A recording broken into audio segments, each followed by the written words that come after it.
to bring on our next speaker. This particular brother, in our community is well known.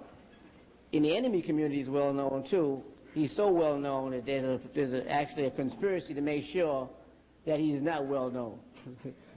If you understand, if you get my drift. Because Dr. Amos Wilson is somebody who's been working relentlessly, quietly, all along, dealing with these problems that some of these psychiatrists are, playing games with. Because if you read Amos's work, then there's no question about what it is that has made our people react the way they have. It's the same thing happens to the Latino community, particularly the Puerto Ricano. Those brothers and sisters who actually labor, for the independence of Puerto Rico. I remember when Lolita LeBron came here in 1994, and a lot of the brothers, Irvin Flores and the rest of them, the people who in 1954 went up to the White House, to see Truman the hard way, to let him know that there was something called Puerto Rico and they wanted to have their independence. And they shot the place up. And I remember as a little kid, wondering about, wow, this is really going to be in big trouble. Make them have a very difficult time, because you heard the adults saying that. And when Lolita came here, and before she came, there was Mayor Dinkins, when he heard about it, said he didn't want any assassins or murderers, and there was a big to-do about it. And I wrote Lolita LeBron and told her to come ahead as the chairperson of the Harlem Reception Committee for Nelson Mandela. And she came, and later on she invited me to Puerto Rico, and I went down there to speak on behalf of the struggle here and the struggle in Puerto Rico.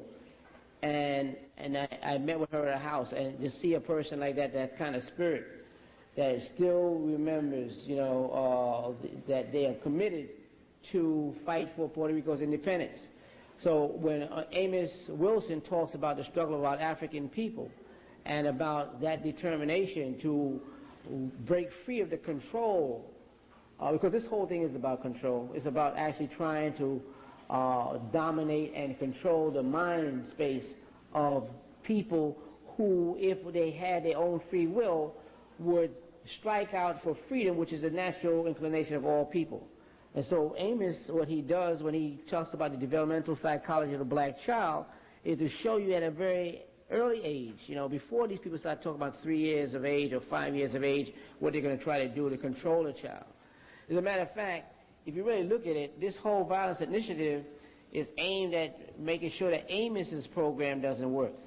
Because Amos is trying to grab the mind of the black child to put the child in a position where he will grow up normal and understanding he's an African and what that means and all that entails, and historically, and even to the kind of demands that it makes on our present condition.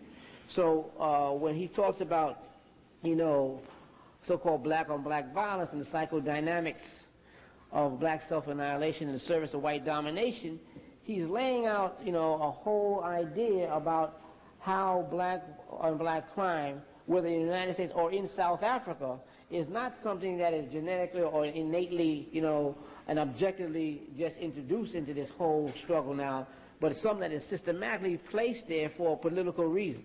And that's to control the struggle of our people, and really to take some of the best people off and have them, as Fanon say, develop into a campaign or a pattern of order-destructive behavior. And therefore we become our own worst enemies. So Amos Wilson is the one who we feel that allows us to break free of that, because he understands more than anybody else how to get out of that particular pattern. With that in mind, without any further ado, will you please welcome Dr. Amos Wilson.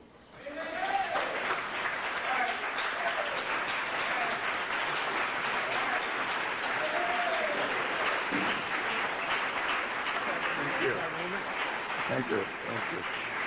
Thank you kindly. Thank you very much for your warm welcome. It's a pleasure to be with you here again. It's been a while. It's not because I've desired to stay away, but it's because, to a good degree, I'm away to hopefully bring a new gift to the community. The gift I hope we'll be able to deliver into the community will begin around November. That will be the time when we will initiate a series of 10 weeks of lectures on power. I was talking here earlier to a brother who was talking about the fact that we describe these issues a great deal. We talk about them and we analyze them, and we rarely get a chance to talk about solutions. Well, we've been working on solutions.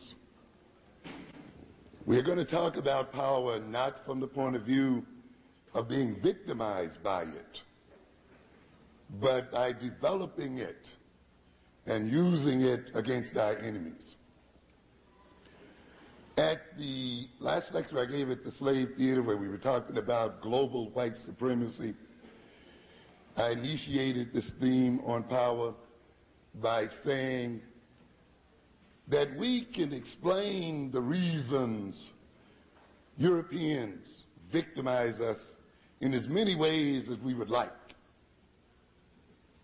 We could talk about them as being ice people as against the sun people, and that explanation is valid. I have no problems with it. We can talk about them in terms of their protecting their more recessive genes against our more dominant genes. We can even get into a little psychoanalysis and deal with the myth of length of penises and penis envy and all the other things, and black balls and white balls and brown balls and black holes and white balls rolling into black holes and things of this nature. And all that's fine. That's a lot of fun. But no matter how you explain why or how the European got to the point of victimizing us, I think the essential issue is that the European victimizes us because he can, because he has the power to do so. And we are victimized because we haven't developed the power to prevent his doing so. So in a sense, no matter how we explain why he does what he does, at the end point, he does what he does because he can. And consequently then, I infer from this that we can end his victimization of us when we end his power to do so. And consequently, I want to bring into the domain of discussion in this community the subject matter of power. I want us, in addition to studying black history and culture, to study power, its accumulation, its use, and application. We should talk about it every day and everywhere. And we should read about it, and we should develop the means of using it. We should come to understand the nature of how white power is organized. In the end, power does not flow from the genes of white folk. Does that not flow from their ice age? It flows from the nature of their organization and the way they have chosen to relate one to the others. And it flows from their intentionality as a people and their appropriate organization of themselves to realize their intentionality, one of which is, of course, the domination of African people. And that means then that we as African people must study the rules of organization. We must study the means of relating one to each other in such a way that we multiply our power. And we must study our enemy's organization such that we can probe that organization and destroy the power of the enemy. And we can do it. We have a tremendous amount of power in our hands. Right here in America, we are not a weak people by any stretch of the imagination. The only weakness is in our minds and in our imaginations. That's the only place. We are not a dependent people in the material sense, only in the psychological sense. The only thing, ladies and gentlemen, we must get over is our cowardice. That's the only thing. That's the only thing. We can change this. I will speak briefly then to the issue this evening relating to the message that Dr. Reagan brought you last week around this conference titled Genetic Factors in Crime, Findings, Uses, and Implications, which was to occur at the University of Maryland. I've warned you many times, and I've told you many times, I don't know whether it gets through to you or not, that we as black people must get over this thing of looking at schools and universities as advanced vocational training institutions. How many people recall that I've repeated this time and time again? That the function of education is not jobs. That is not the primary function. Children and people are educated.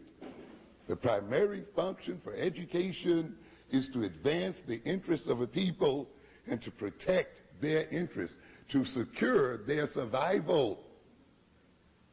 That the educational structures and institutions of this country are as much a part of its defense, of its armed forces, as are its soldiers. The bombs, the weaponry that this nation uses against other nations and intimidates other nations with, develop out of the universities. The germ warfare, the chemical warfare, political, because some great professor is the head of this particular department, or they have illustrious names in the department, chances are you will never see them teach you in a class. The graduate students on some kind of assistantship will more likely be your teacher. Where are the brains and where are the professors? They're doing research. And often they're doing research on government grants for the government, for the corporations, for the other institutions in the society, and they are part of then the total system of domination of this country. Afrocentric education above all, and even beyond the teaching of African history and African culture, is preparing our children to defend the very lives of African people, is a military preparation and a preparation for war. It is the means by which we will maintain our biological survival as a people. For if you do not survive, what does it matter if you teach reading to 100% of our children, or they learn math well, or they learn computer science, or all the other things you think are important, when your very lives are in the balance, and it is very likely that they will be snuffed out in the next 10 to 20 years.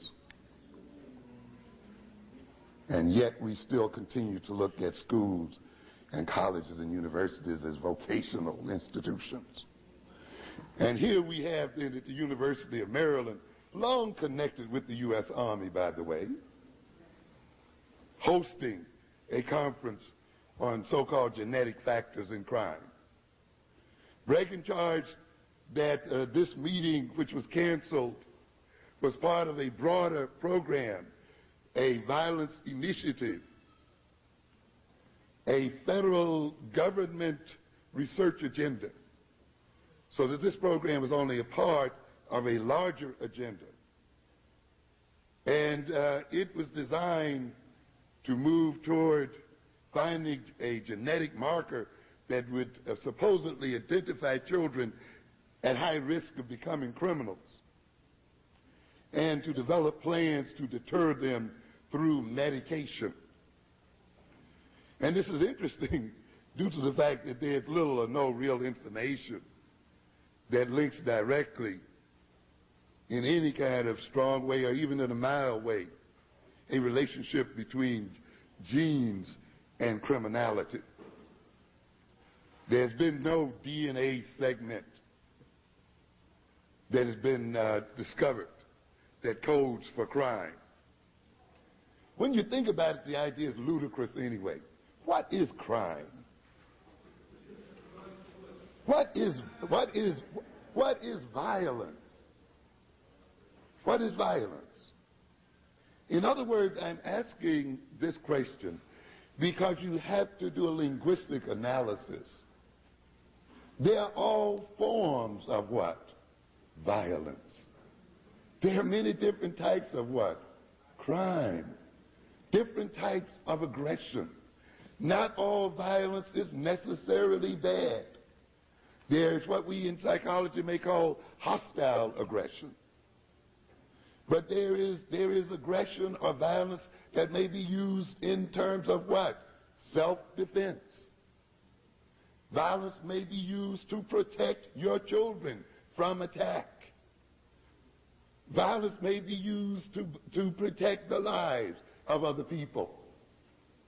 So now if we're going to get a gene for violence, for a type of violence, or in removing the gene for violence, if we were to find it, which is an unlikely situation, are we also removing a people's capacity to defend themselves and to use violence in their own interest? What I'm saying is then, be very careful when people use words like violence, aggression, crime, and so forth, and ask yourself, what kind of crime? You know, do we have a gene for every type of crime you can name? So that even when we change definitions of crime, a new gene comes into being that we're going to find related to that particular crime. And when we decide that certain other behavior is no longer a crime, will the gene which was coded for that crime disappear? Ludicrous. Ludicrous. I talk in Black on Black Violence about the structuration of crime. That crime follows, the type of violence that we talk about, or crime, even its nature, follows the class structure and follows the skills levels of criminals. You see? Why is there so much so-called violent crime in certain segments of the society? Because when you look at the skills levels of the people committing them, if they were to commit a crime, that's about the only crime they could commit. If they were accountants, they would commit the crime of embezzlement and steal hundreds of thousands or millions because they have a particular ability or skill.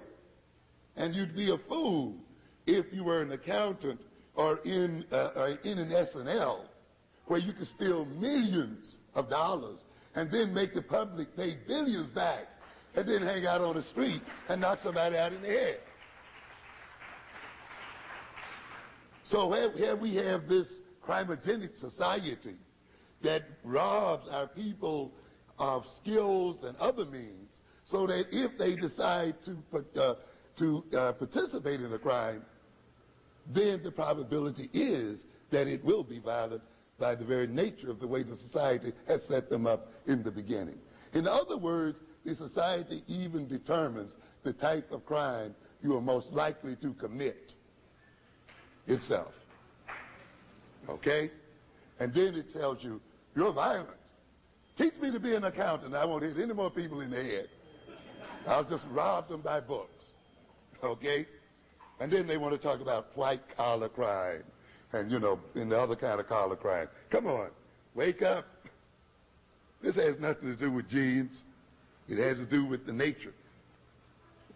I've also told you about reversal, right? I mentioned the fact that in order for us as a people to be in the situation that we're in, we literally have to be turned backwards. We have to think backwards, behave backwardly, deal with the world backwardly. It's necessary. That's the only way the system can maintain itself.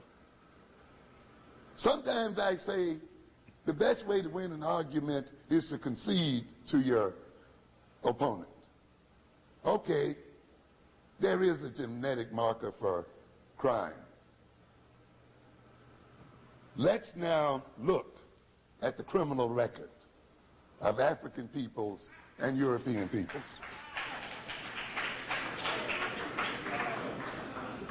The record is clear. If there is a genetic marker for crime, when we look at the fact that the European has committed a crime against every people on every continent, destroyed millions of people, then that argues for his genetic criminality. And that argues then for us to medicate him and control him.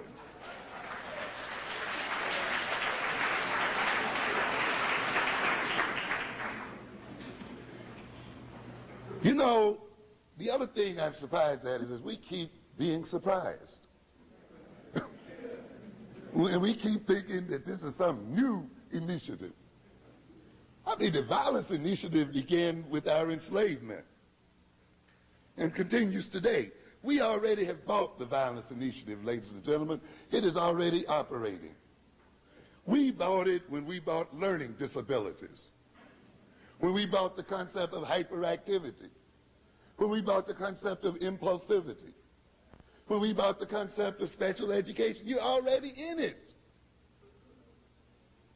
Connected to these so-called symptoms of learning disability are the very same symptoms they're going to try to connect to the so-called genetic markers. And our children are already being drugged. The violence initiative has already occurred because our youth are already going to jail in record numbers. So why are we talking about these people are initiating something to bring and put our youth in jail? They're already in jail. Those that are not already in jail are in juvenile detention, are under the aegis of the BCWs. You heard it tonight. In the special education program, already being drugged, already being therapized, already having their minds distorted in various ways. And the worst violence initiative program is the public educational system itself. So this so-called initiative that you're talking about tonight is a mopping up operation. That's all it is. If you're telling me in Washington, D.C. and other places, black youth and black people, 75% are in some form of contact with the criminal justice system already, some 60% in any given day in Baltimore and other areas already in contact with the criminal justice system, well then what will this new initiative do? Just make it what? 100%. We should have already been what? Upset. Why are we kicking and screaming now? We should have been screaming already. This initiative is an old trick in psychiatry and psychology. It's a trick that we call the medicalization of social problems. That is to define a social and political problem as a medical problem, and to put psychiatrists who are doctors, physicians with MDs in control of the definition of these problems, even though they are an arm of the state, as are social workers, as are psychologists, as are all of the other helping professionals, but members of the state and arms of the state. But we are so willing to submit to their authority such that when they define social and political behavior and behavior which has social and political causes in medical terms, even the oppressed and the victimized consent to their mistreatment.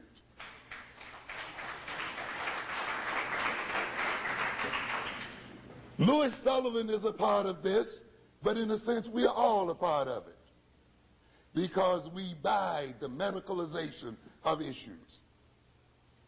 And they know, since we are willing to do anything the doctor tells us to do, why are you taking that poison? The doctor said take it every 2 hours. The doctor says.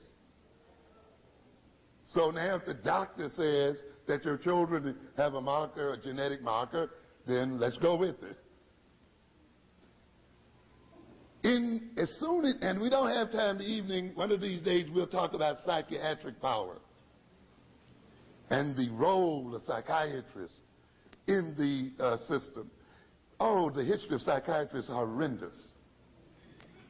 You won't believe it. You won't believe the tortures that have been created in the name of psychiatry, that are even being perpetrated today. You won't believe the robbing of civil liberties, the robbing of freedom, and all other kinds of things, the complete destruction and taking away of people's constitutional rights in the name of psychiatry.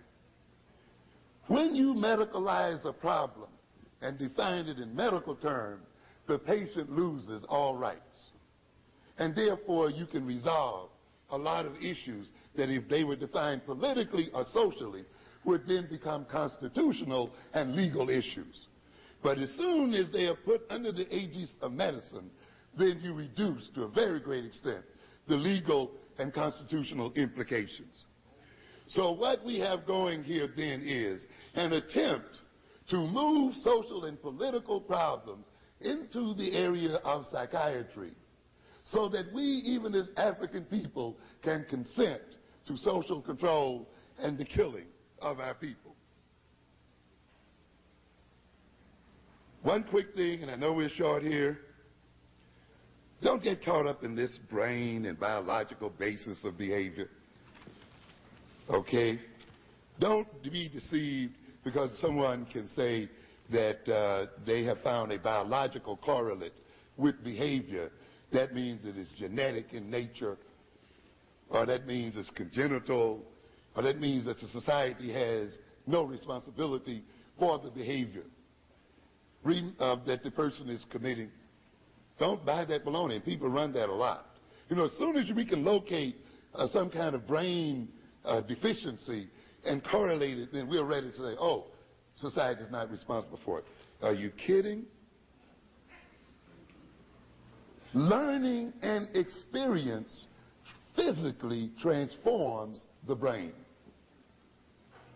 Traumatic experiences and even positive experiences changes the biochemical nature of the brain, as well as the neuronal functional organization of the brain, and influences the number of dendrites and synapses and other things that cells use to communicate one with the other. Now, you must understand here then, and I could talk a great deal here about the experiments here that have shown very clearly that if you put certain animals through certain experiences, their brains actually can increase in weight. Let me give you a quick run of things that happens when some rats were placed in various environments.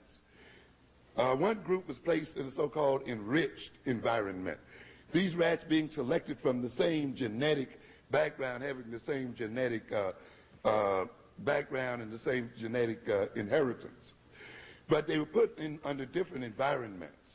After they were after they lived in these environments for a while, they were sacrificed and their brains looked at, weighed, measured, and analyzed. Now, those rats that were put in an enriched environment, let's look at some of the things that were found. They had an increased thickness of the cerebral cortex, or the gray matter. In other words, the thinking matter of their brain increased in thickness and weight.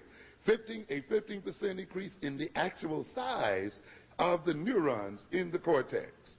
Increases in protein in the brain paralleling the increases in cortical weight, providing indicating that the growth effect was on tissue and not just on the fluid content of the brain. An increase in the amount of dendritic branching. Dendrites are the hairy branching fibers which project in large numbers from the body of each neuron and which receive input from other neurons and conduct them to the cell bodies of other neurons.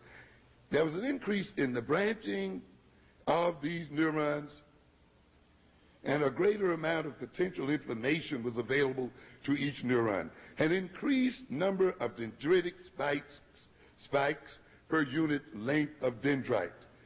Increases in the number of synapses and the sizes of the contacts between the synapses. An increase in the ratio between the weight of the cortex and the weight of the rest of the brain. A 15% increase in the number of glial cells, and on we go. What are we saying here then? That experience changes the brain, changes the nature and the functionality of the brain. So simply because you may find a brain correlate does not take society off the hook. It means then that if society controls the experience of a people, controls their experiences, it is manipulating their brain and controlling its size. And so they want to run a game on you with this biological substrate number. A quick reference here to some tentative research that was noted in the New York Times Wednesday, September 16th. And you should read this piece, and the research is tentative, but read the scientific journals. But there's something interesting here. The headline reads, "Behavior therapy can change how the brain functions," researchers say. Like drug therapy, behavior modification therapy produces metabolic, what do we mean there? Chemical enzymatic changes in the brain and functional changes. That is how different parts and areas of the brain relate one to the other in controlling a behavior and initiating a behavior. Know what I'm saying? Like drug therapy, behavior modification. This is a non-drug therapy, right? This is a therapy based on social relationships between the therapist and the client. Okay, and that's what we are comparing here. And what does it say here then? Both of these produces metabolic and functional changes in the brains of people with obsessive compulsive disorder. It is the first time that behavior therapy, remember we're talking about a basic social thing here, even though there's some other adjuncts to it, a method that changes the way people think, and I'm emphasizing think, about uncomfortable thoughts or feelings, the way they deal with uncomfortable thoughts and feelings. This therapy particularly relating to obsessive compulsive behavior, where people are exhibiting certain attitudes toward compelling thoughts and behaviors. So this therapy, which seeks to change the way they think about these compulsive feelings and think about these thoughts and these urgings that keep telling them to do things, has been shown to physically alter brain function in a mental disorder. And we could go on, the piece is longer. I brought this up to get those who might think that we only talk about rats. What are we saying here then? That the very nature of human relations itself can change the functional nature of the brain. The idea being then that even when they come to you and tell you that there's some kind of correlation between a brain functionality and a particular behavior, don't fall for the okie doke that necessarily means that the society is not responsible for producing that behavior. Society shapes the brain as it shapes other things as well. I'll move on quickly here. The theme of black-on-black violence, the book, is that the alleged criminality of black males will be used to justify the repression of the African American community and quite possibly its genocidal annihilation.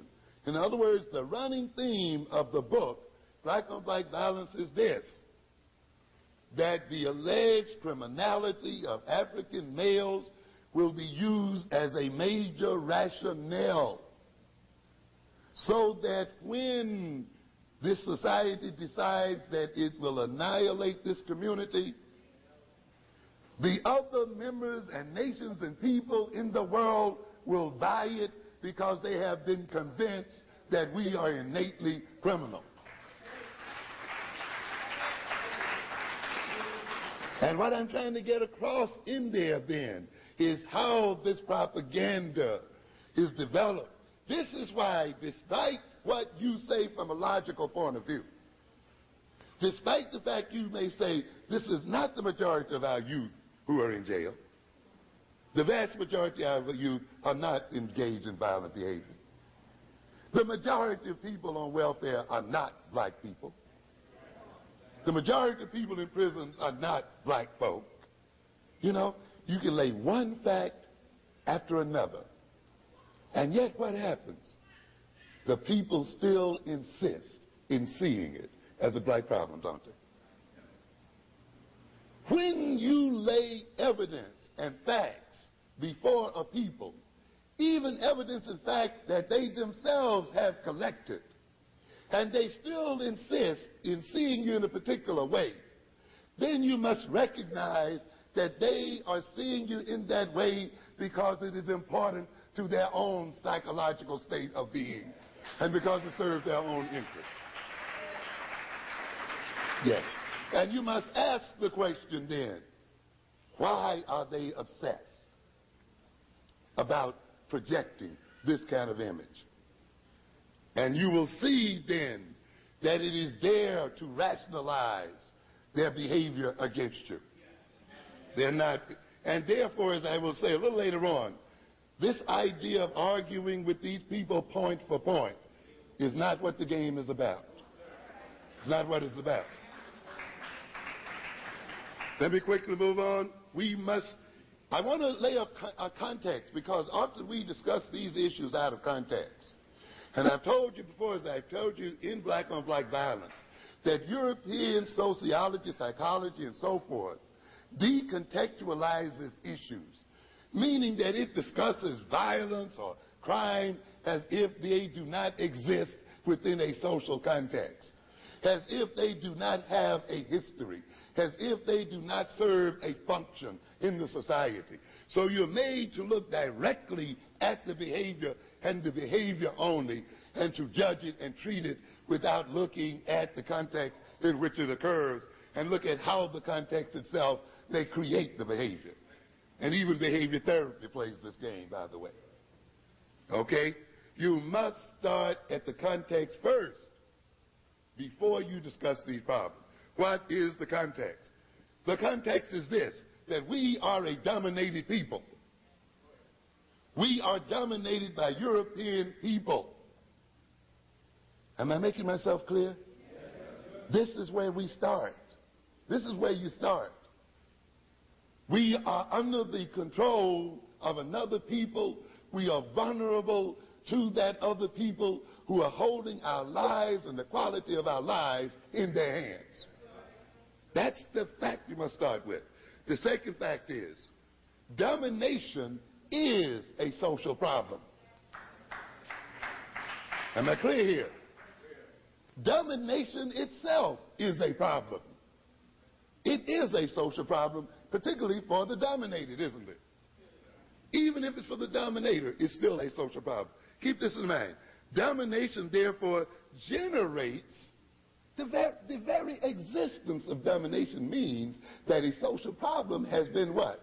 Generated. Huh? You can't have domination without having a what? Social problem. So domination generates a social problem, and as long as it exists, it maintains that social problem. As long as you're under the domination of Europeans, you will have social problems. There are some idiots among us who think that they can leave the European in control of African people and get justice and peace. It is not possible. Domination is built on injustice. And you cannot then leave the European in power over black people and then expect to receive justice. It's illogical. It's not possible. Domination benefits the dominator. We are dominated because it what? Benefits those who dominate us. Therefore, the dominator benefits from the social what? Problems.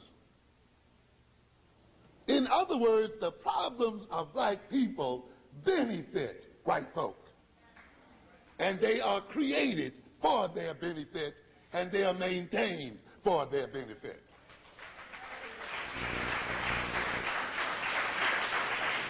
And therefore, those who dominate us have an investment, monetarily and every other way, in perpetuating the symptoms of maladjustment in us as a people, and they engage in interactions that reinforce those problems.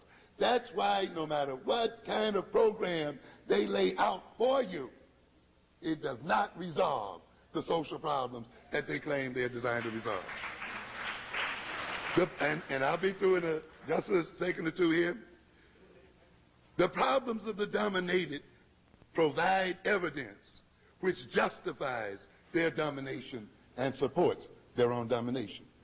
Ladies and gentlemen, one of the major outcomes of power and one of the major benefits of being powerful is that you can generate the evidence to justify your power and to justify your domination.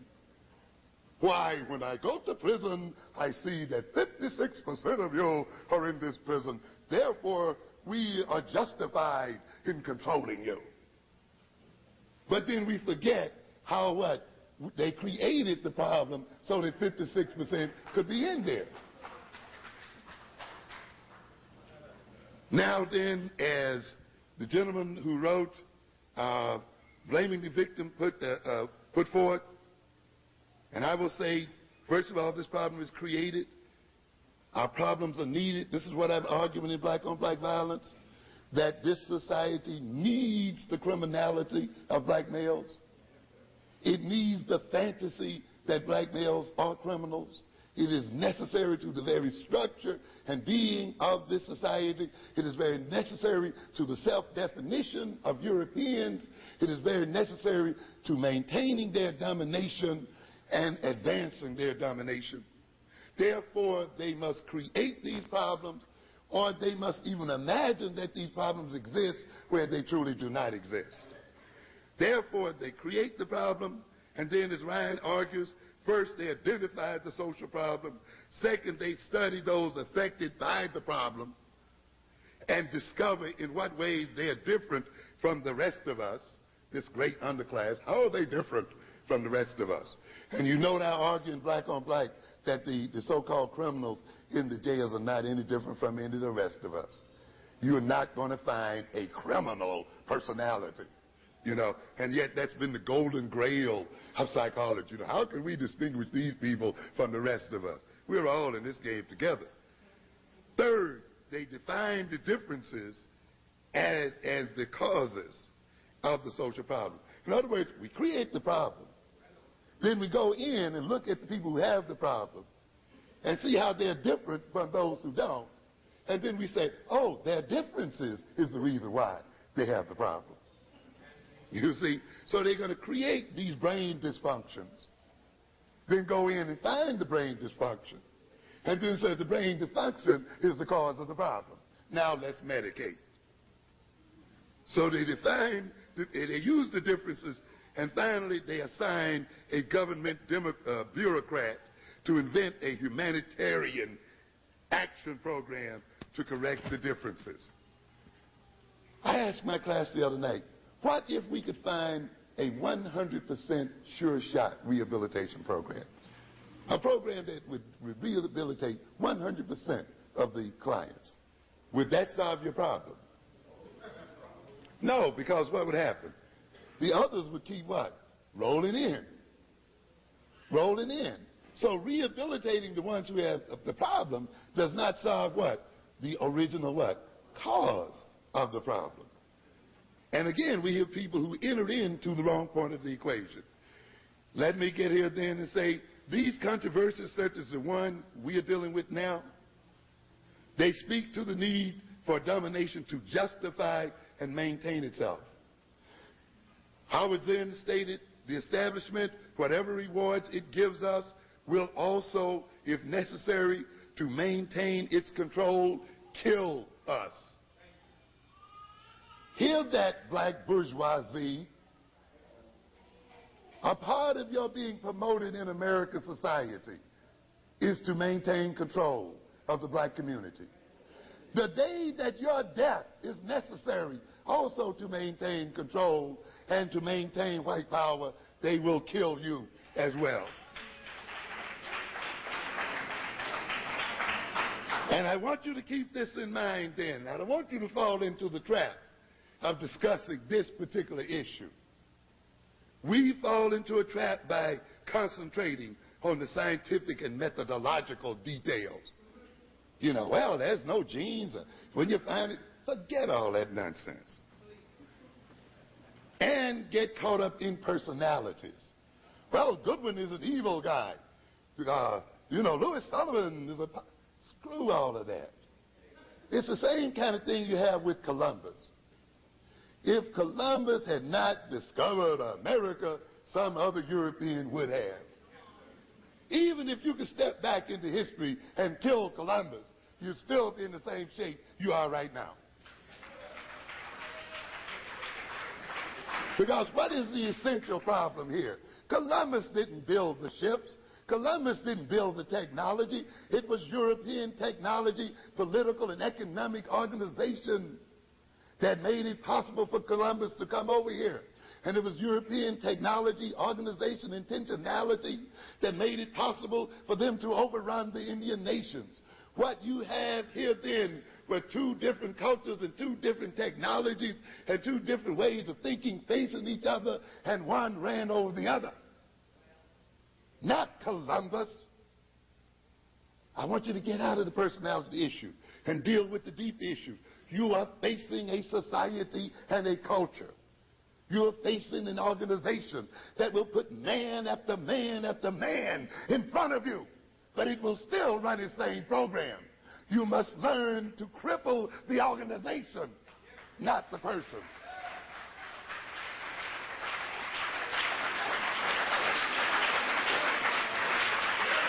This is an old argument. It's the same kind of old game that went on with the genetic basis of intelligence. Just the same old game refried. What do we have here? Let's look at the deeper issue. And the deeper issue involves the need to justify domination, social control, and to obscure the very real way deficiencies are created by power relations. Quick question here. Why are whites obsessively concerned with the intelligence of black folk? This is the thing you must ask first before you get into whether it's environment or genes. Ask the major question. Why are you interested? What's the point? Huh? Why is it so what? Important for you to know. What are you going to do with the knowledge? This is the issue. What would be the result if it was definitely and irrefutably established that blacks are innately less intelligent than whites? Let's ask that question. Let's ask another one. Or we found irrefutably that we were more intelligent than whites. What would be the results? Or just as intelligent as whites, or that environment is really significantly influential in determining intelligence. What would be the result if we discovered either one of these things? What would be the result if we proved that blacks were genetically more docile than white folk? The end result would what? Be the same. Would be the same. Nothing is going to change. Why? The findings, whatever their nature, will be used to justify and rationalize the social control of black people by white people. In other words, ladies and gentlemen, if they proved that we were innately less intelligent than they would justify domination, wouldn't it? We are more intelligent, therefore we have a right to rule over you. But then if you prove to them in your great work that you are more intelligent than they are, well, these people are more intelligent than we are. We should suppress them while we can, because if we let them loose, they will take over. So the repression would still take place, and it would still be argued. Well, they are as intelligent as we are, and that means one day they may compete with us, so let's still what? Repress them. Oh, you mean the environment is truly significant in intelligence. So what would the result be then? Let us control what? The environment to control their intelligence. In other words, ladies and gentlemen, the final come down of it all, no matter how you refute these people, no matter how much detail you roll out one way or the other, they will always be used to do what? Justify repression and oppression. That is the issue, not making fine-pointed arguments as to whether IQ tests are culturally based or genetically based or this so-called initiative here. It's pointless. What we have going here is an attempt by people who are dominating us to create new rules and means by which they justify their domination and repression. That's all that's going on here. Screw whatever excuse they rolled up in time. The only thing that has changed by any so-called new initiative, such as the one we're talking about today, is the logic of justification for continuing domination and the methodology of domination. That's the only thing that's changed. Nothing's changed by this new initiative. All they said, well, their violence is a medical problem, and therefore now the methodology for that is to do what? Cut their brains out, medicate them, and so forth. But the end result is still what? Domination and control. Thus, the central issue revolves around power and domination and maintaining the relative powerlessness of black people and finding rationales for doing so. For a very sizable percentage of black problems flow from the nature of black and white power relations. These problems that we are dealing with flow from our powerlessness, from the power differential between blacks and white folk. They reflect the differences in power between us as people. Nothing else. No brain issues here.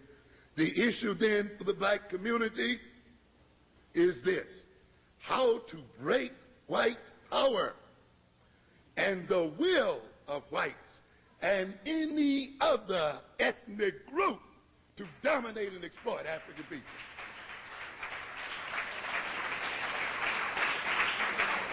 And I'm telling you, any other ethnic group, because whites are not the only ones who are moving in place to dominate African people. And the issue then is this, and you must keep this in mind, this must be our agenda. This is our agenda, to break the power of people to control our lives. This is the agenda. An agenda set by us, not by others. Our program for change and empowerment, for enhancing the education of our children, for maximizing our quality of life, should continue regardless of academic and social debates regarding the social or genetic bases of criminality, intelligence, and so forth. What am I saying? We must keep focused on changing the nature of power in this world, regardless of the debates about what is going on. If you get caught up in the details, you're going to lose the focus. One other thing, and I'm through. We got some people out here looking for conspiracies. I want to note this because I see a lot of this going on, and there are people on the circus getting over on the conspiracy number. And there are others, you know. Let me just warn you about one thing, black people. You must think in terms of a nation. You must think of yourself as a nation. It's very important that you think of yourself as a nation. Many of the issues that you see confronting you can become very clear if you think of yourself as a nation surrounded by other nations. I tell people I haven't written the second book on the cause of violence, the economic cause of violence, but there is an economic cause. I talked about the psychodynamics in Black on Black, but there's another part of the story, which is the economics. Quickly, it's like this, ladies and gentlemen. If you saw black people in the United States as a nation, you would recognize that to a very great extent, the social disorganization that we complain about, the breakdown of families and institutions, the criminality of our children and so forth, is the result of the fact that as a nation, black people are suffering from a negative trade imbalance, In other words, black people have an overwhelming national debt. What do we mean by that? It means that more of your money, earnings, income are flowing out than what? Are flowing in. You jumped for equal opportunity and you educated your most talented people and you sent them away from you and sent them to work for other people. And the monies they earn, you told them to live among those other people so they contribute their brains and skills to your enemies and spend their monies among your enemies and enhance their power. And now they become neoconservative and join the attack on the African community. You understand what I'm saying?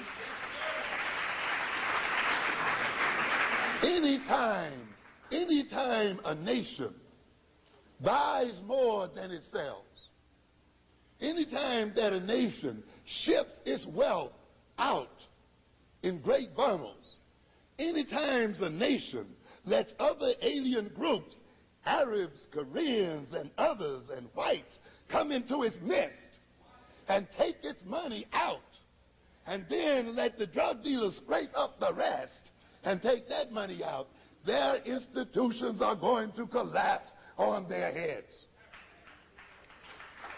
Your families are breaking up because they do not have the economic floor that they need to keep them there.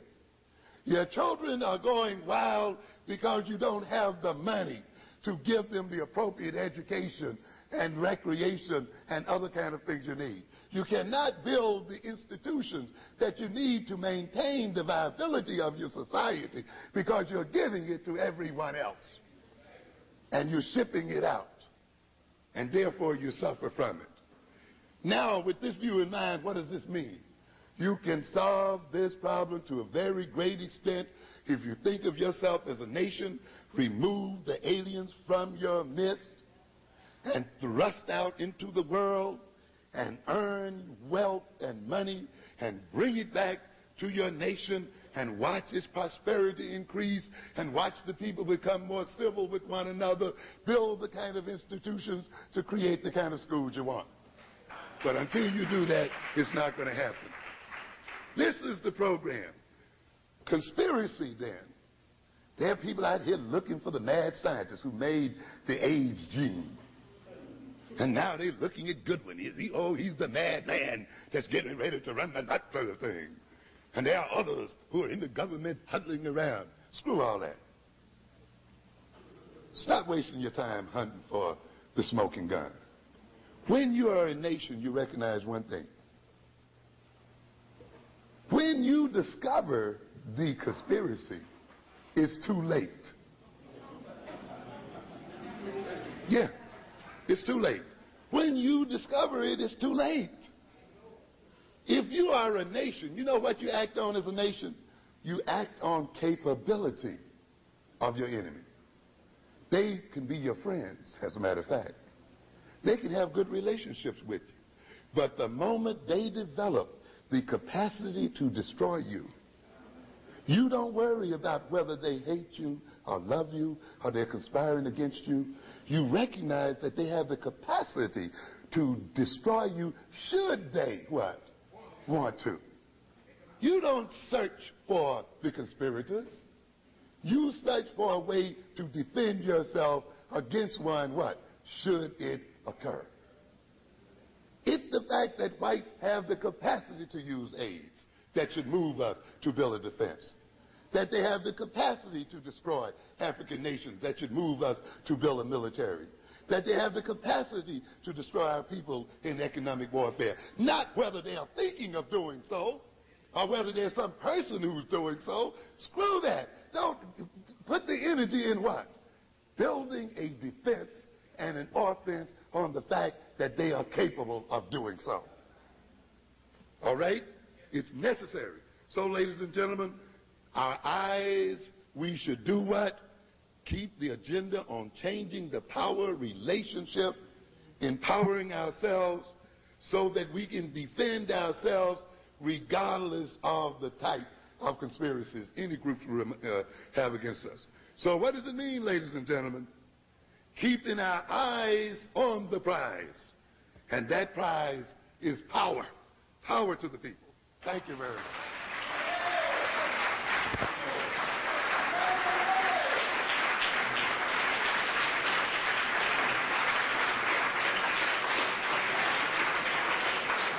Education. I'm really lucky. I mean, this is so easy. I have wonderful speakers I have to introduce. All of you know them. In fact, I really don't have to introduce them. I merely have to present them. Last night, we unfortunately missed the presentation of Hunter Havlin Adams from Argonne National Laboratory. He arrived just as we had begun.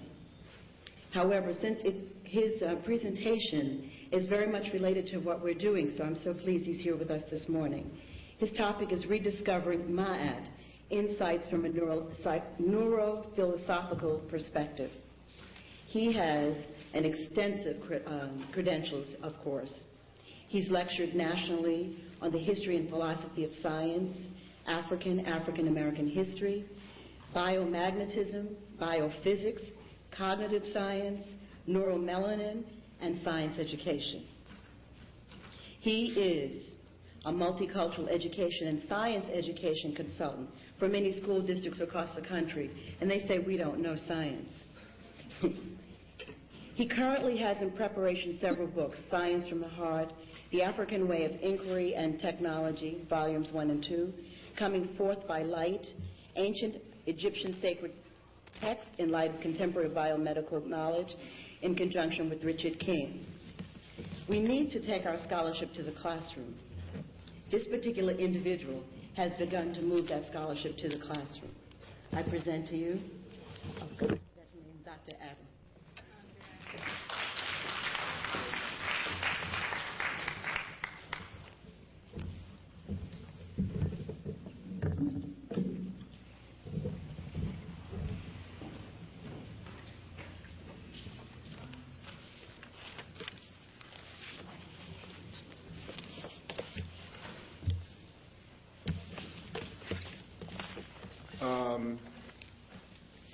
Since the session is on education, I hope that, as I say whenever I speak, to speak before a group of people is a privilege, and I hope that I speak well. If I don't speak well, please tell me, and I will do my best to try to do better the next time. The topic of my presentation this morning is called Rediscovering Ma'at, Insights from a Neurophilosophical Perspective. Ma'at was the quintessential foundation of the lifeways of the people of ancient Kemet. It was a personal and social, moral and ethical, political and spiritual, ecological and economic and cosmic principle that guided their lives. It has been suggested that the urgently needed radical social transformation could occur by rediscovering and revitalizing Ma'at. Dr. Malana Karinga, Dr. Jacob Carruthers have been leading the bandwagon in that regard. Making Ma'at once again an organizing principle for the African world community. Offered here will be some insights into some of the neuropsychological processes involved in value judgment in ethical acts and how different cultures profoundly influence those processes. Because what we see, the element that's missing in all our social theories is a biological basis, a neurological basis. Every single social theory takes as granted, as given, our biology. But they don't look at how critical that is in terms of epistemology, in terms of axiology, in terms of ontology, the nature of a person. What is personal being? Every single social theory has missed that crucial link. But in Kemet, that was integrated in their social theories. And Ma'at was their organizing principle.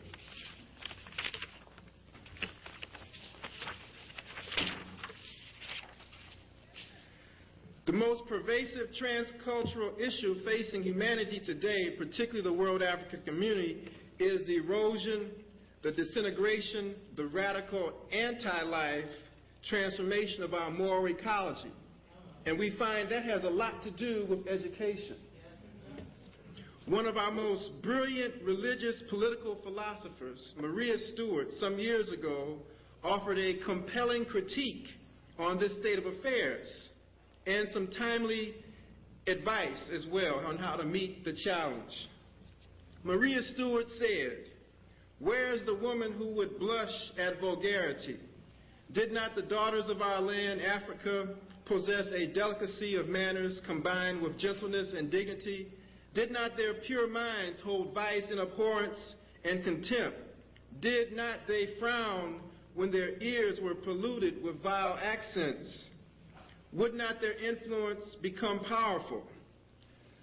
And she said, "Where is the youth who has written upon his or hers manly brow a thirst for pure knowledge, whose ambitious mind soars above trifles and longs for the time when he or she can plead the cause of his people? Have the sons of Africa no souls? Shall the chains of ignorance forever confine them? It is of no use for us to boast that we sprung from this learned and enlightened nation, Africa. For this day a thick mist of moral gloom hangs over millions of our race. Our condition has been low for hundreds of years and will continue to be so unless by pure piety and virtue we strive again to regain that which we lost. Oh, then turn your attention to knowledge and improvement, for knowledge is power, and eloquently plead the cause of virtue and the pure principles of morality." Now, that's current. What's so compelling about that is that she was a contemporary of David Walker. She made that in 1831 in a series of speeches. And that is as current today as it was then. Maria Stewart offered prescriptions as well as a critical social critique on economics, feminism, morality, politics, and other social issues. She said, along with other people such as Harold Cruz, which in his book Crisis of the Negro Intellectual, only when the American Negro creates an ethnic group social and cultural philosophy will he or she be able to deal effectively with this dilemma in real terms. Cruz was very pessimistic in his book. Malcolm X offered another commentary that I think is more optimistic when he said, we, black people, can come up with a new philosophy. We can come up with a philosophy that nobody has heard yet. We can invent a society, a social system, an economic system, a political system that is different from anything that exists or has ever existed. Cornel West, Department of African Studies at Princeton University, in his book Prophecy, Deliverance, and Afro-American Revolutionary Christianity, outlines how African critical thought must accomplish these goals. And I just want to share a few central points of his outline. The first thing is that we have to define who and what is a human being in the first place from an African perspective. So we have the question of self-identity. Then we also have to deal with the political struggle in order to get control over the institutions that regulate our people's lives and offer solutions. Then he outlines 5 tasks that can accomplish those goals. The first task, he says, which goes along with what Cruz has said and others, Bobby Wright, a whole host of people, is to put forward an overarching interpretive framework to solve our problems.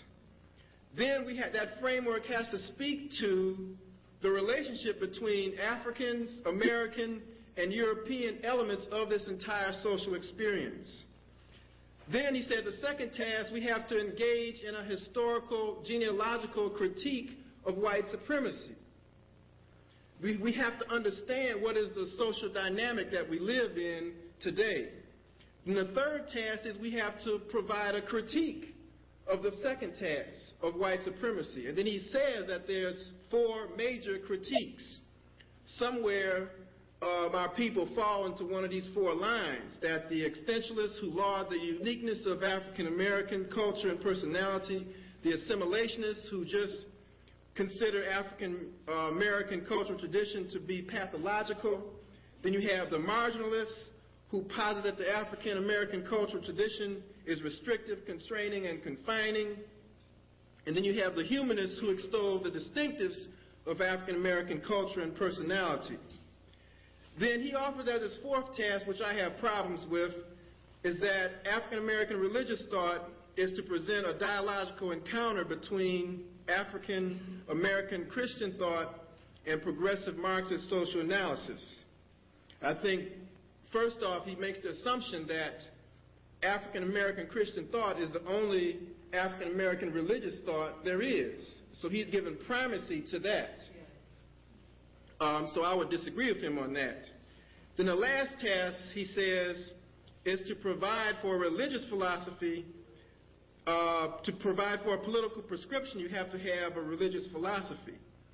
But again, he fails to outline the need for a biosocial critique.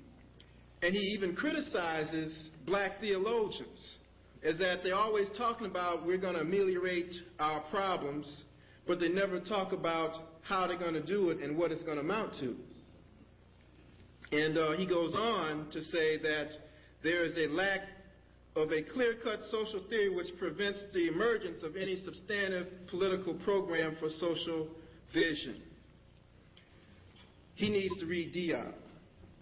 I think he can be enlightened on that, because there is an overarching framework, which Dr. Jacob Carruthers has said there can be no African history, no social science without an African worldview.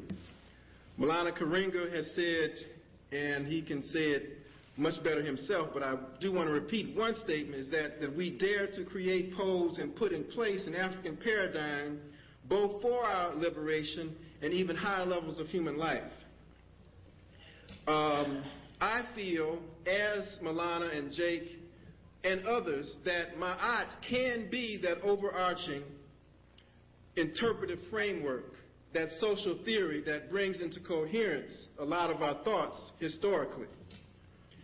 But I go a step further. I argue that we need a revolutionary, revitalized Mahdian perspective and praxis. Specifically, we need a Mahdian perspective and praxis that is right for this historical epoch. Because you see, even in Kemet, Ma'at evolved. It was not the same in the old kingdom as it was in the new kingdom.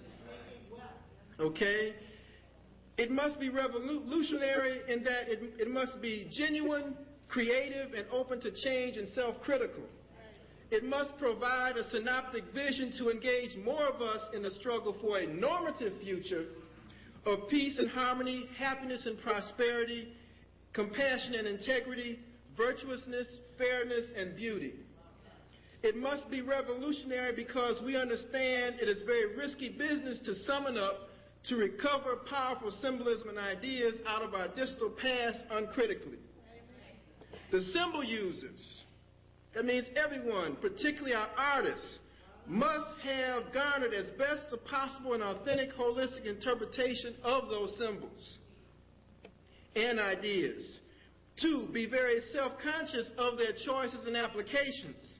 And 3, be fully aware of how their social experience is both similar and dissimilar from that of ancient Kemet. Concerning the last point, I submit that Ma'at is not wholly other, quote, that is totally anterior to the African American social experience, that we would not be, as some of our assimilationist, neoconservative, and regressive critics say that we're doing, appropriating an alien culture. I argue that a Ma'atian perspective and practice is already implicitly, deeply embedded within the moral ecology of the historical African American experience, and that it was never lost. From the heart of many of our greatest minds, from David Walker to Fannie Lou Hamer, from Benjamin Banneker to Zora Neale Hurston, from Sojourner Truth to John Coltrane, James Weldon Johnson to Ida B. Wells, Malcolm X to Maria Stewart, to Martin Delaney, Harriet Tubman, Martin Luther King, Frederick Douglass, Du Bois, Elijah Muhammad, Paul Robeson, and a constellation of others, including many of you in this room, can hear reverberating echoes of the Sabayat, of Hatotep, Menakare, the eloquent peasant, that when we look at their works from a Ma'atian perspective, we see Ma'at lives in their works. The problem is that its radiance is scattered, it's unfocused, it's incoherent, like light from the day star. We must gather these individual rays and pump them up, make them continuously reflect back and forth on each other and on themselves, becoming coherent like laser light, a highly focused, powerful single beam of light.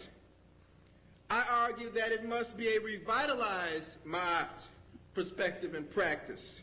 While the essence of Ma'at was unchanging, its expression reflected the changing socio-political dynamic of different dynastic periods. Our societies today are extraordinarily more complex than during dynastic Kemet. The assault on our moral ecology demands innovations and clarifications on Ma'at. I argue, this is my last point here, is that it must be secular and spiritual simultaneously. It must pave the middle way between the secular and spiritual dimensions of our lifeways, harmonizing them again.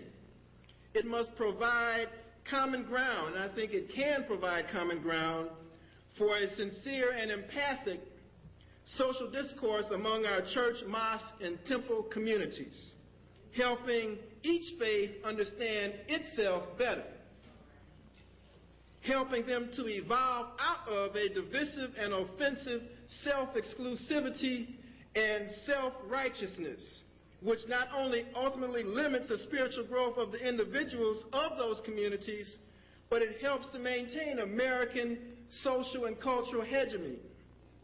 On another level, I think if we institute it, can have great consequences for world peace.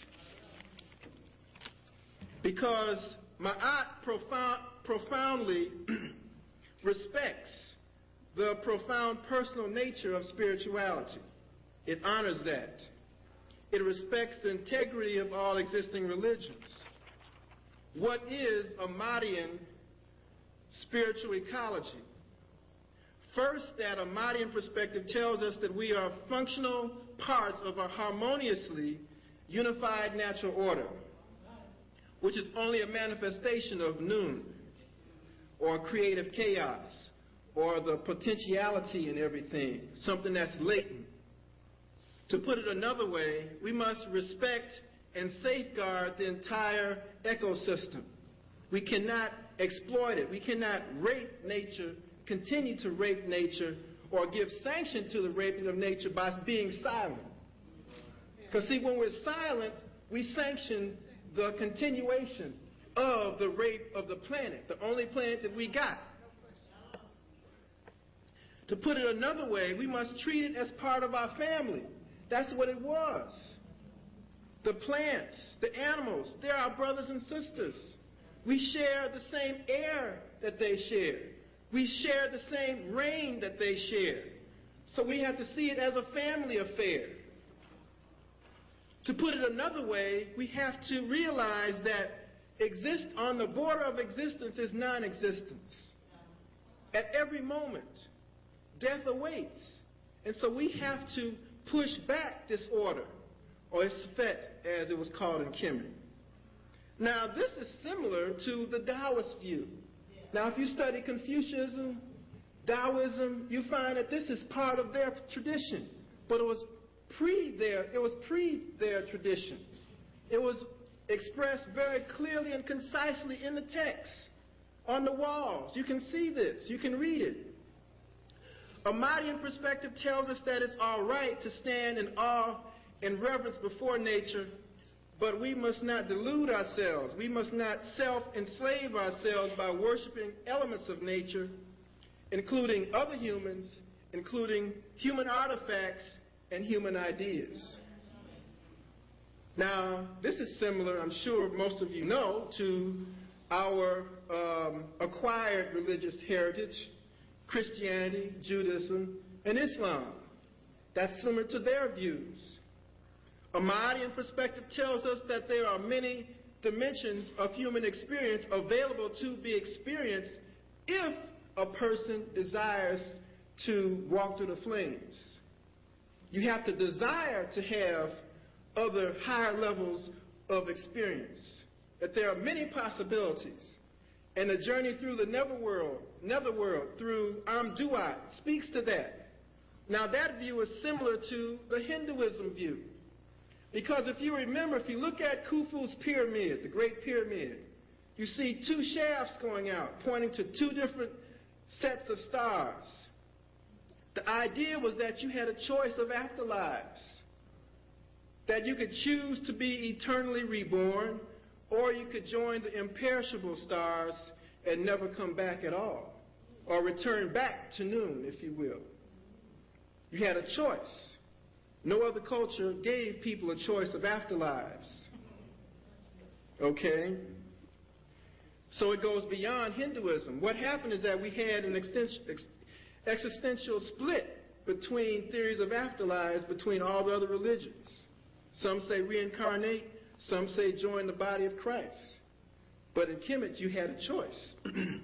A modern perspective tells us of the need for philosophical humility.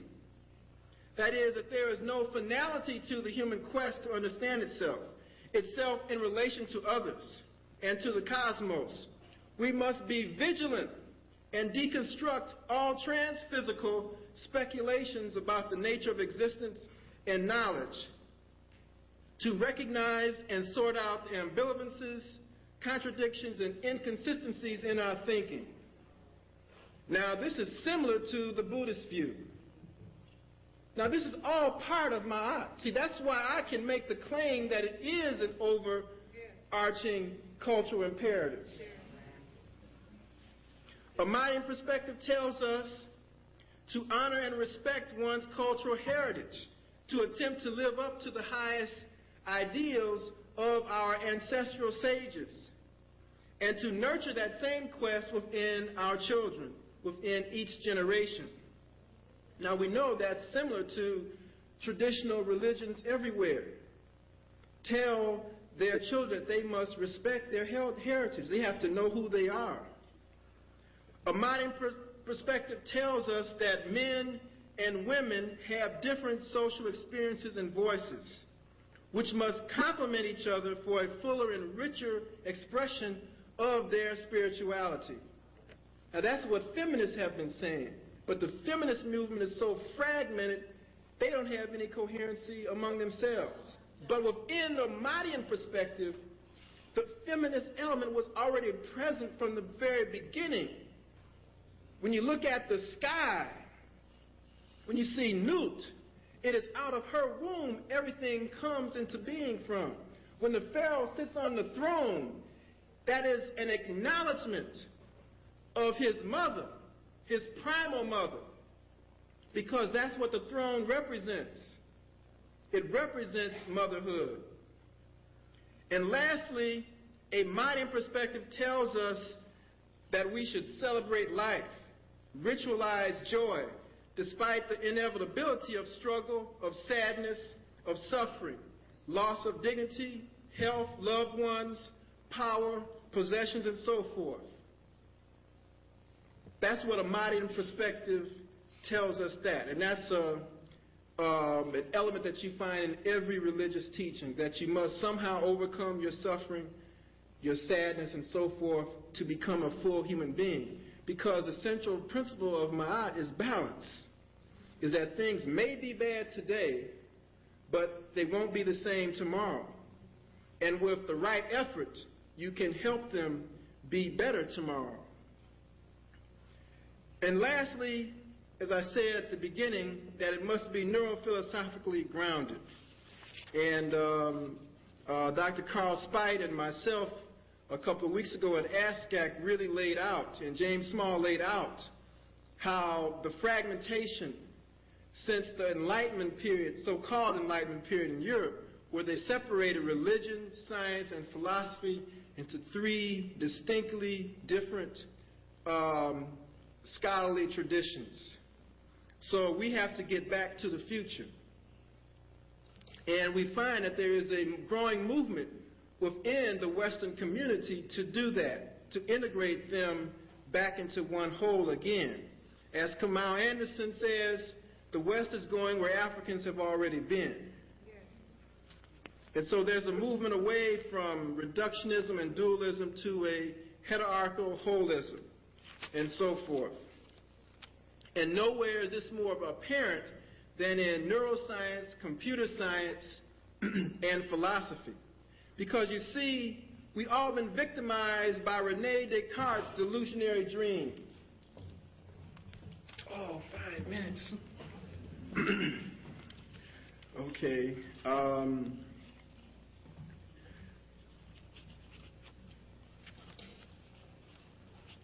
We have to see that neuroscience speaks to our biological functionality. And so we have to consider that. I'm going to have to do a very quick running edit here. There's a lot.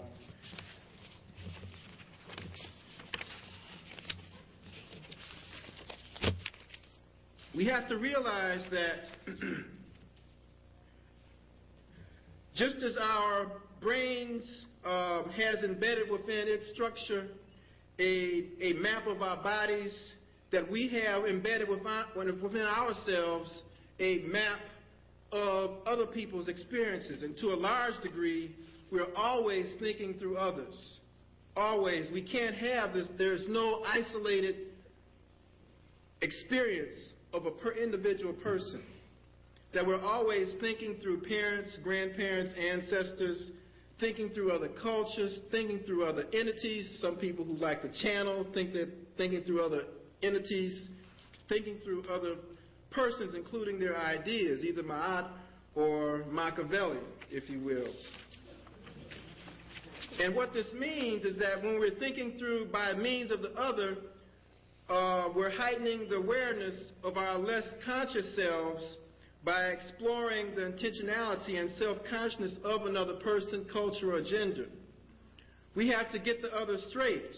We have to acquire a systematic account of the intentional world constructed by the other, or know who the other be. We have to deconstruct and go beyond the other, becoming transparent to the other, negating its influence, and revealing the intentional world of the other. We have to finally witness in the context of engagement with the other. That is, we have to have an open-ended dialogue, a critical dialogue with that other person, entity, or idea, or what have you.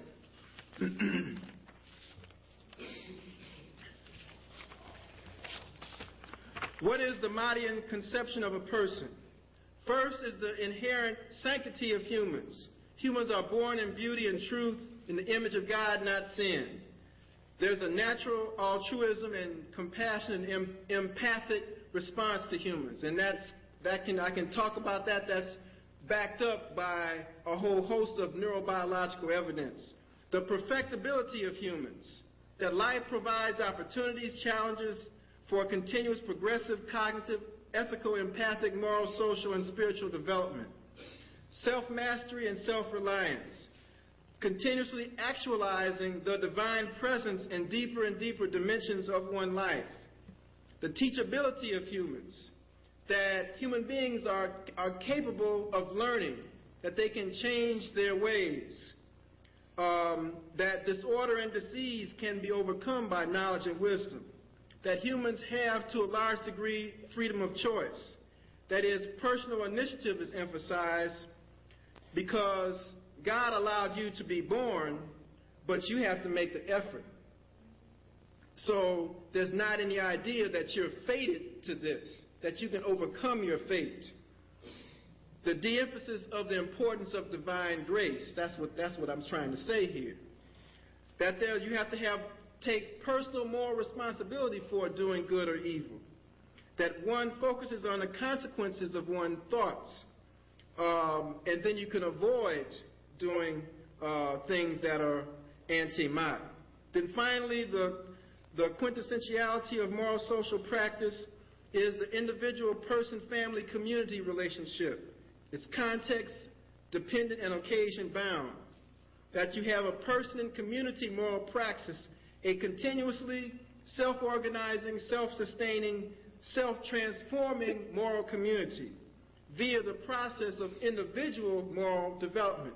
Because see, what happens when individuals are in this process as a collective, then from that collective, a whole different, emergent, more powerful moral process occurs. But you have to have a collection of individuals. And you had an optimistic view of life. What is a Mahdian way of knowing? First, you have knowledge through the genotype. That is the wisdom of our bodies. Our bodies are great teachers. And our children need to hear that their body can teach them things about themselves. And that men's and women's bodies have different experiences, and they need to value those experiences and not degrade or dominate those experiences. Knowledge by perception, revelation of the senses, knowledge through the whole biosphere and cosmos, the wisdom of nature. We have to study everything around us.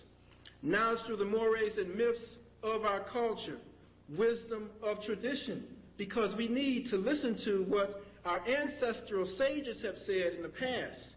Knowledge by imagination, that is revelation by intuition, because see, your intuition works from all those other levels of experience and integrates them and comes up with something new. And I can spend hours talking about intuition. And lastly, knowledge by reflection, revelation by systematic involvement via all the above and with others. Because you have to look at the fact that you get knowledge from other people, and only when it lives inside of you does it become truly real. Otherwise, it's just surface. What are some of the aspects of Mahdian so-called logic? We find the notion of symmetry, synchronicity, and serendipity. And what do I mean by all of that? Is that you have to realize that action is very important, and you may not know what your action might do, how that might send off in another trajectory something down the road which you couldn't have thought about. That's the whole idea of synchronicity, or a resonant type of causation versus a purely linear causation. That there is a continuous or hidden self-organizing order, which we're all a part. We may not see the order, but it's there.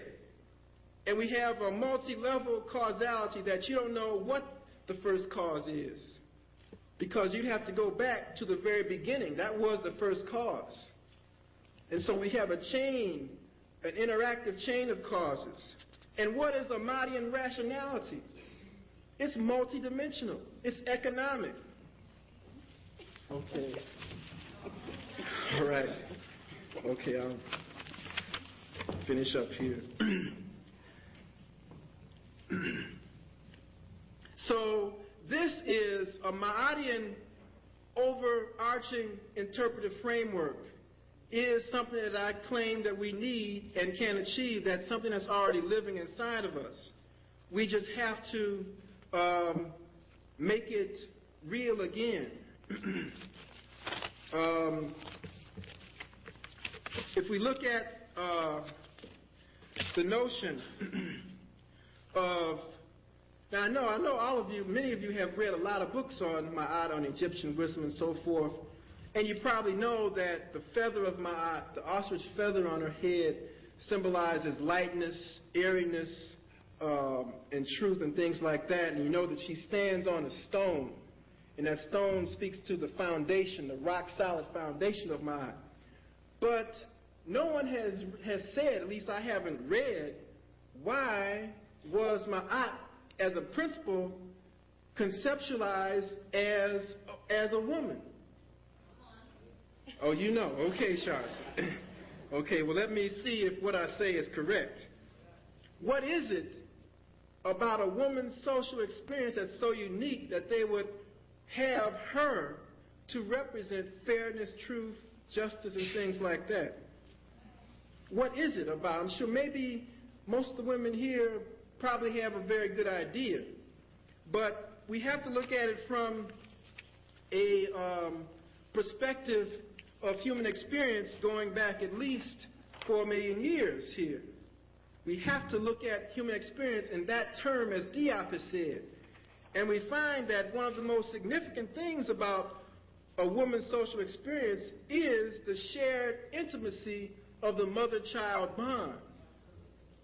That is extraordinarily important in the development of motherly virtues, which become natural virtues, because that mother gives that child affection, care, cheerfulness, cooperation, humor, trust. The child feels secure. This speaks to the whole notion of a natural development of a moral praxis. And see, what happens is that as a child grows older, you know, the Greeks have a term, and this would cause a split in the Christian church, called kenosis. That is, that God became man. Okay? Now, they split over that fact. How could God become man? See, the Kemetic version says that when you're born, you're already in the image of God in the beginning. But as you become more human, it becomes more complex. It becomes more difficult to remain godly, because you have challenges that you have to deal with. And see, that's why we have to have a social praxis that is natural, that deals with the natural capacity, the natural intention of human beings. And the people in the Nile Valley recognize that and develop this overarching framework called Ma'at. And thank you very much. I could spend hours talking about this, but there's other people, and I respect them too.